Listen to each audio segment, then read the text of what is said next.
Hola, bienvenidos buscadores y buscadoras de conciencia.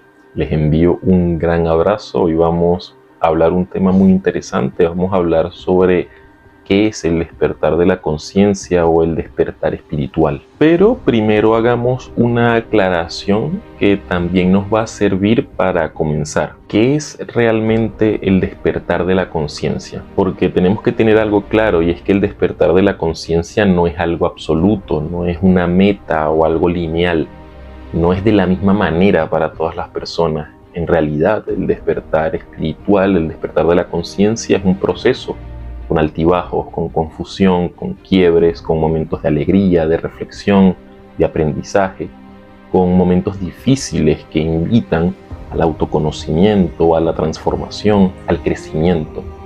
Eso básicamente es el despertar de la conciencia, una transformación hacia grados más elevados de nuestro entendimiento interno, para mejorar el día a día y nuestra vida en general. Ahora, ¿dónde se encuentra ese despertar de la conciencia? Bueno, debemos buscar dentro nuestro. Sin embargo, nos han enseñado a buscarlo en templos, en escrituras antiguas, en sacerdotes y todo tipo de cosas externas para alejarnos precisamente de que accedamos a ese entendimiento más profundo. La finalidad de mantener al ser humano en el sueño es porque hay personas a las que les gusta tener el control sobre todo, controlar el sistema, dogmatizar a la humanidad y así seguir propagando la manipulación mundial que se ejerce en este punto sobre casi toda la humanidad. Desde tiempos antiguos se han dejado grandes enseñanzas para guiar a los seres humanos en la búsqueda del ser interno y esa chispa divina que todos almacenamos dentro nuestro. El movimiento que invita al despertar espiritual no busca seguidores, sino personas que comiencen a despertar y a cuestionarse las cosas establecidas que nos propone el sistema como algo absoluto. Han habido grandes maestros como Jesús, Buda, Sócrates, Zoroastro, Krishna, Hermes. Todos seres humanos que alcanzaron la cumbre de la conciencia para compartirla con sus hermanos, no para que hicieran creencias en torno a ellos, no para dogmatizar a la población y así poder controlarlos y manejarlos. En todo caso, estos maestros también nos enseñaron que la búsqueda es interna e individual. La búsqueda espiritual es tan antigua como el ser humano mismo. Desde siempre hemos buscado el desarrollo de nuestro ser, solo que no se nos guía hacia dónde hacerlo y creemos en lo que nos dicen los demás, por lo general padres y familiares. Y seguimos en un círculo en el que ni siquiera podemos autoobservarnos para cuestionar nuestras propias creencias. El despertar espiritual es la forma de regenerar al ser humano desde adentro. No hay religión más elevada que tu verdad interna.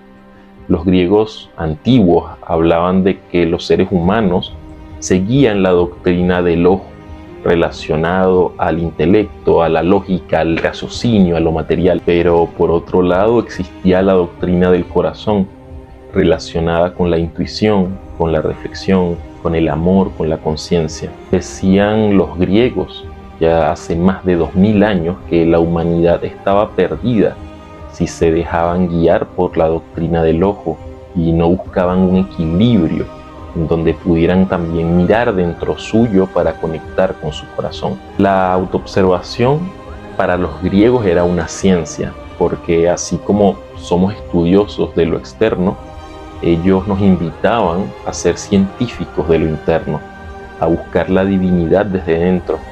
Para los griegos, la autoobservación también era una religión, ya que el origen de la palabra misma, de hecho, es religare, que traduce volver a unir, es decir, volver a unir al ser humano con la divinidad. ¿O cómo crees que sería esa unión? ¿A través de un templo o a través de la búsqueda de un descubrimiento interno? Todo esto lo que persigue es que seamos libres de verdad, que podamos conocernos a nosotros mismos, que sepamos quiénes somos realmente, no ser esclavos de todo lo que nos propone lo exterior, que nos cuestionemos y podamos ver más allá de lo evidente.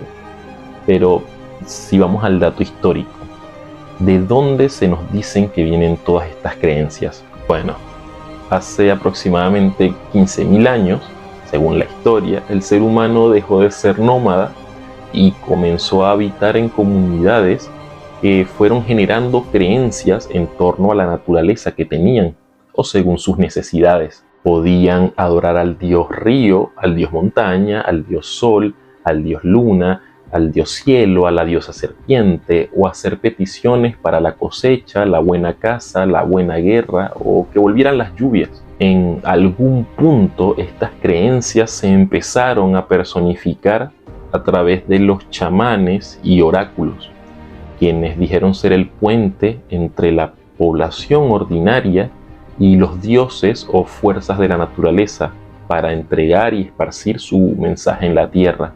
En este contexto de la historia, con la mezcla de los grupos chamánicos y la ignorancia de la población y la mala intención de la humanidad, se fueron creando personajes que manipularon las creencias en distintas épocas y lugares, buscando adoctrinar a la población que se mantenía ignorante, temerosa y sin posibilidades para buscar nuevos caminos. Porque incluso el manejar creencias diferentes era un pecado que en muchas culturas te podía llevar a la muerte.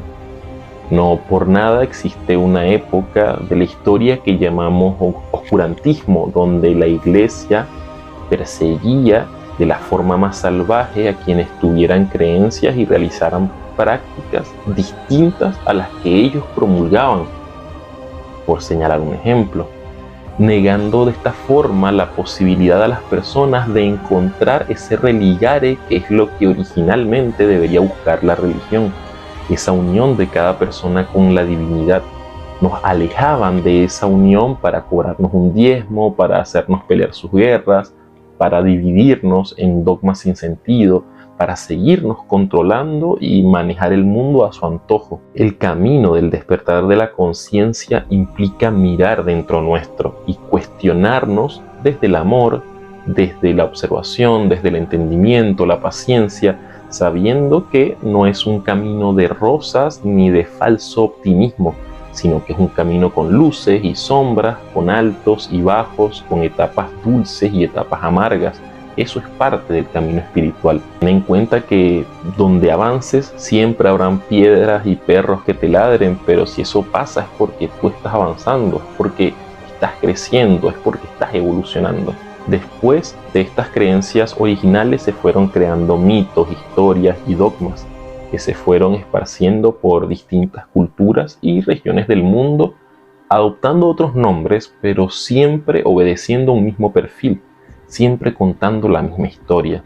Historias y personajes de los que profundizaremos más adelante, pero por ejemplo, el mito de la creación, la historia del diluvio universal o de un mensajero enviado por los cielos a hacer milagros que resucita, existe en todas las culturas antiguas, separados por algunos siglos, pero siempre obedeciendo a un patrón de precisiones que no tienen ningún tipo de sentido, a no ser que estuviéramos hablando de una misma cosa, contada de distintas maneras. Ahora, ¿cuál será el motivo real para manipular todas estas creencias?